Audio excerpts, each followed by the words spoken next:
Are you maybe getting a bit tired of looking at those same travel brochures? You know the ones, right? All those pictures, postcard perfect places, but they all kind of look the same after a while.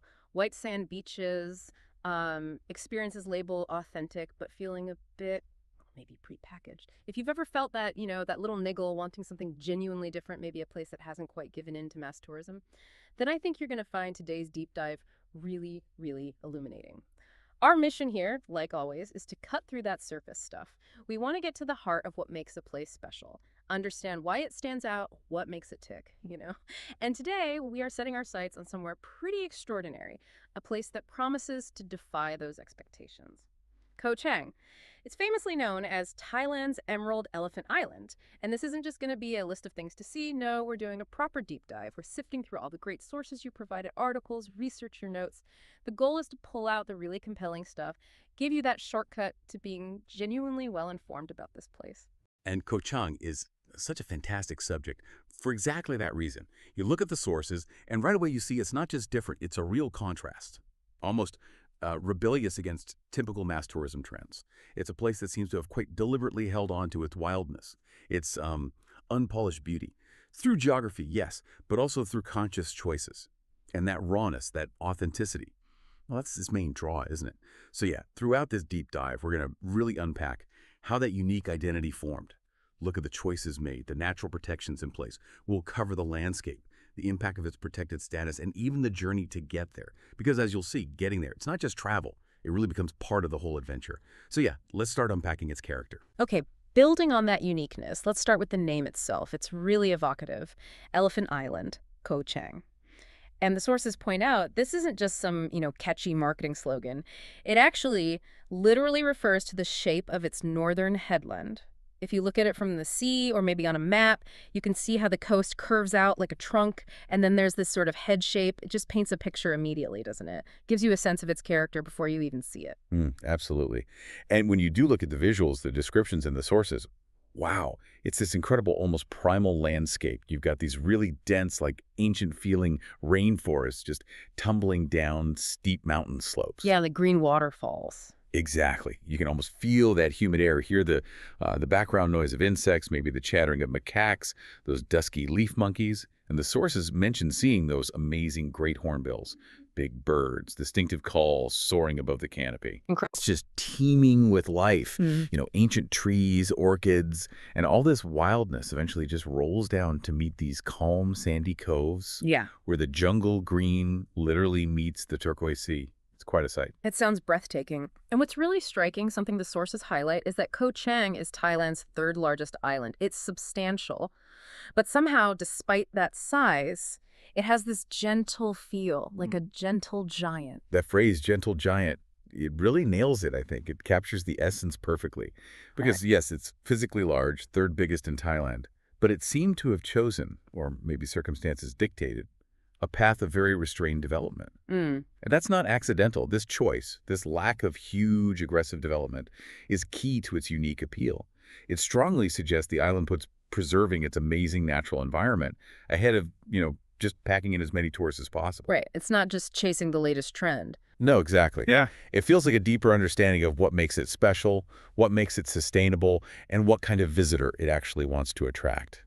It's aiming for an experience that's more immersive, more connected to nature, not just about fancy amenities.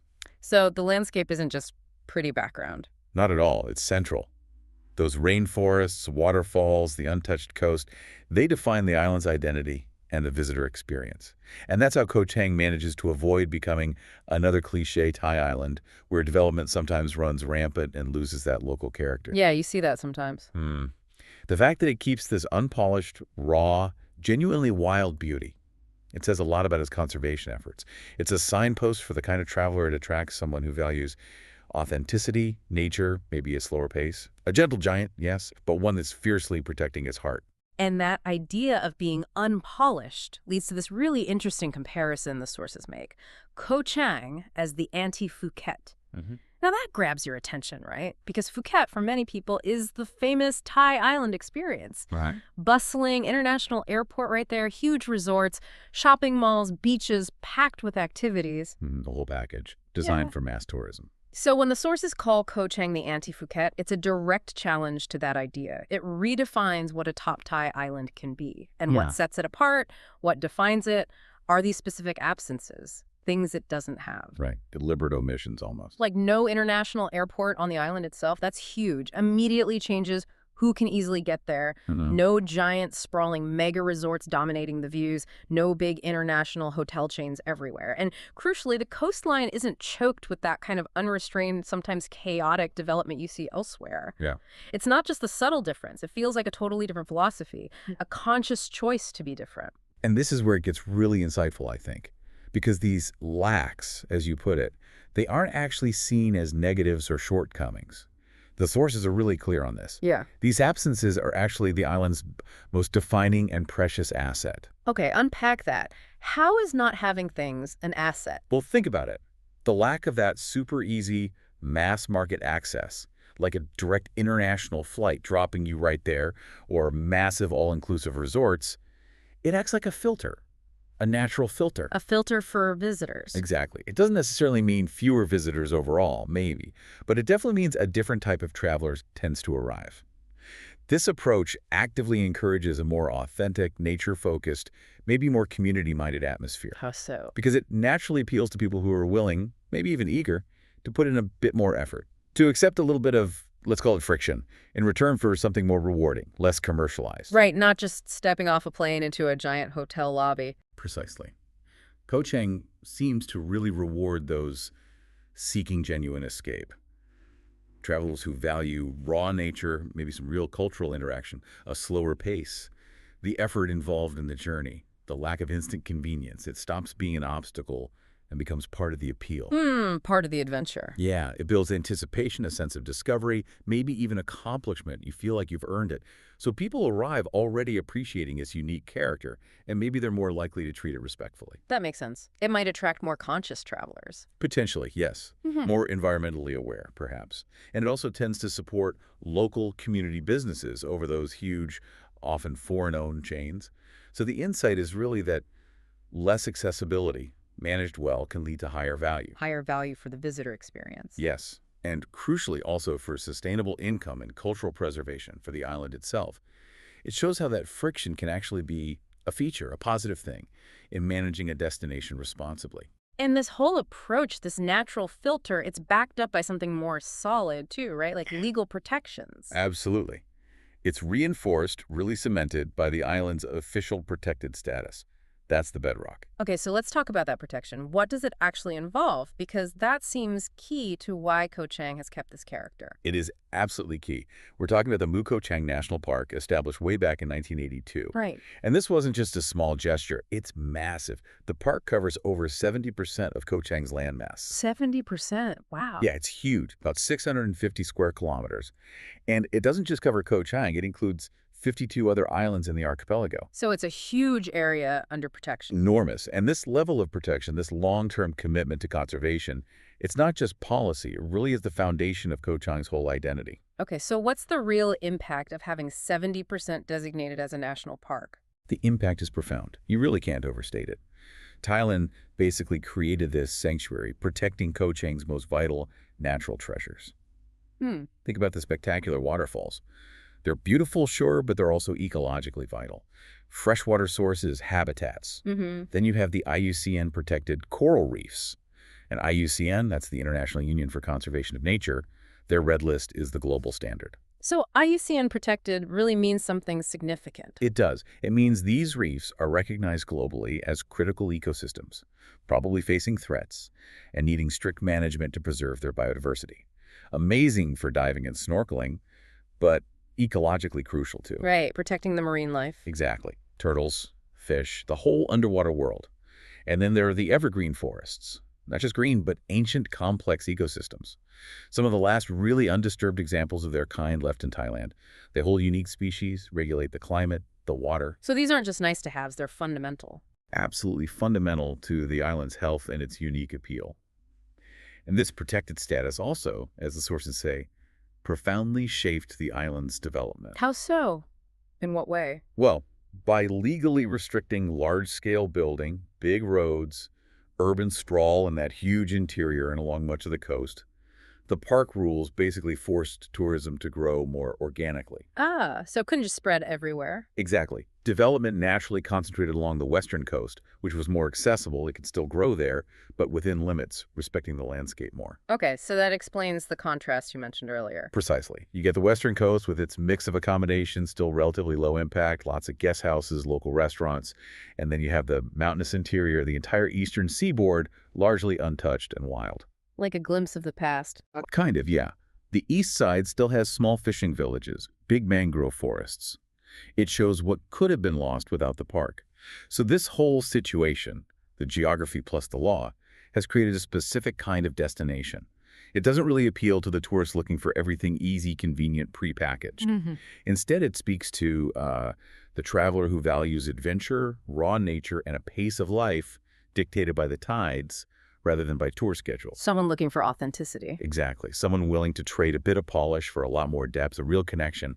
It's this legal commitment to preservation that really answers why Koh Chang still feels so special, so unique, in a region where tourism development has often been incredibly fast and sometimes damaging. Okay, let's shift focus a bit to actually getting there. Because usually, getting to an island is just a transfer, point A to B. But the sources describe the journey to Koh Chang as something much more. They call it an immersion, a Yeah, multi-stage process, a deliberate transition, like you're leaving the mainland world behind and entering this wilder, sea-bound world. that's right. It sounds less like just traveling and more like, well, like part of the experience itself, an initiation almost. Initiation, I like that. Or a pilgrimage, maybe. It's fascinating how the sources consistently stress that the process of getting there, every step, is a fundamental part of the experience. Not just how you get there, but the doing of it. So it's not just about arriving. No, it's about the transformation that happens along the way. Mm-hmm. Picture it. You start in Bangkok, watch the city fade. Right, the buildings get smaller. Yeah, the noise fades. Then you're driving through the countryside, maybe see rice paddies, villages. You get near the coast, you feel the air change, smell the salt. And they see the Gulf of Thailand open up. And finally, you're on the ferry, watching those green, jungle-covered peaks of Koh Chang rise out of the sea. Getting closer and closer. Exactly. It's described as a rite of passage. This deliberate, multi-step journey. It requires a bit of patience. You have to be present. And that primes you, prepares you for the island's unique character before you even arrive. Sets the tone. It really does. It builds that sense of discovery, like you've earned this escape. It sets the expectation that this place is different, not just instantly available. So it's not about sheer convenience. It's about the anticipation, the gradual unwinding, and the satisfaction of reaching somewhere truly special. Okay, so for anyone listening now, maybe picturing that journey, feeling ready for their own rite of passage. The sources detail 3 main ways to get from Bangkok down to the ferry piers in Trat province. And each one caters to different priorities, right? Like time, cost, or comfort. So let's break those down really clearly so people can figure out which way suits them best. Absolutely. Knowing the options is key to planning a trip that fits your style. Hmm. Okay, first up, by air. The sources call it the Swift Sky Hop. Sounds quick. It is definitely the fastest and most comfortable way. You fly Bangkok Airways from Suvarnabhumi, that's BKK, Okay. straight to Trat Airport, which is TDX. It's a really short flight, like a sky hop, maybe 40 minutes, an hour max. Super efficient. And they time the flights well. Yeah, that's a key point. Bangkok Airways runs several flights a day, and they deliberately time them to line up pretty well with the ferry schedules, so less waiting around. Nice. And Trat Airport itself is described as charming and boutique. Small, relaxed, not like BKK. And close to the ferry. Pretty close, yeah. Just about a 30-minute drive to the main piers. And when you land, there are shared minibuses waiting. They can take you directly to your hotel on Koh Chang. Often that minibus price even includes the ferry ticket, so it's a very seamless transition. Okay, so that sounds ideal for people short on time or maybe wanting maximum comfort after a long flight. Definitely. If time and comfort are your top priorities, flying is the way to go. Efficient, smooth, gets you there feeling relaxed. All right, what's option 2 for maybe the more budget-conscious traveler? Right, that brings us to Buy Bus. The sources call this the budget-savvy adventure. Okay, adventure implies maybe a bit more effort. A bit more time, yeah, but it's the most economical route. Very popular with backpackers, people watching their spending.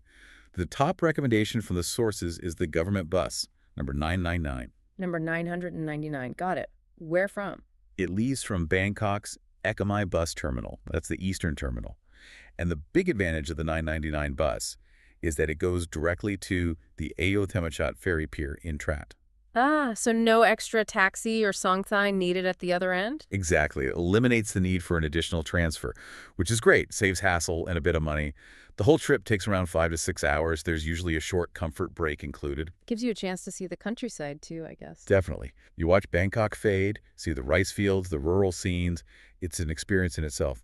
Now, they're private minibuses too, often leaving from places like Khao San Road. Right. But the sources caution they might make more stops, pick up more people, so the journey could end up being longer and less predictable than the government bus. So the 999 from Ekamai sounds like the solid choice for the bus option. It seems to be, yes, direct and reliable. It's a real overland journey, perfect if you enjoy the process of travel itself and want to keep costs down. An immersion before you even hit the water.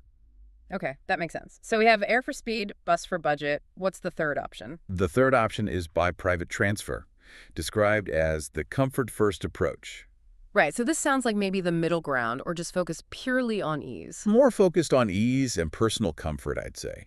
It's flagged as an excellent choice for families, maybe groups traveling together, or just anyone who wants maximum convenience and minimal stress. How does it work? You arrange it in advance, typically online or through an agent.